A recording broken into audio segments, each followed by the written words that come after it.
পাহাড়ি পথ দিয়ে আমরা কিন্তু অনেকটা পথ এগিয়ে এসেছি। ধীরে ধীরে অনেকটা পথ আমরা উপরে উঠে এসেছি। আকাশটা কিন্তু তখনও বেশ ভালোই পরিষ্কার ছিল। বেশ কিছুটা আসার পর দূরে দেখতে পাচ্ছি যে কাঞ্চনজঙ্ঘাকে দেখা যাচ্ছে। মনটা খুশিতে ভরে গেল। কেন জানি না, বাঙালিদের সাথে যেন কাঞ্চনজঙ্ঘার একটা ওতপ্রোতভাবে সম্পর্ক। পাহাড়ে গেলে কাঞ্চনজঙ্ঘা না দেখে ফিরে আসতে যেন মন চায় না।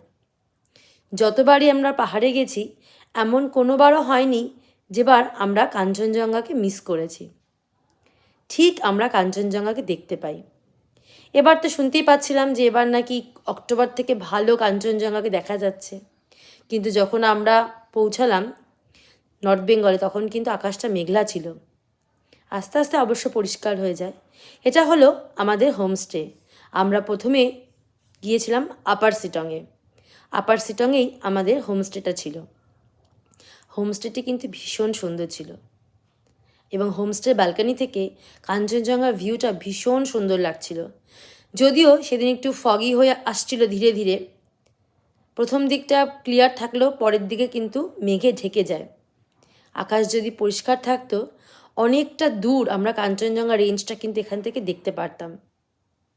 হোমস্টেটা বেশ ভালোই ছিল, তবে আপার সিটংয়ের রাস্তাঘাট ভীষণই খারাপ, খুবই খারাপ রাস্তাঘাট।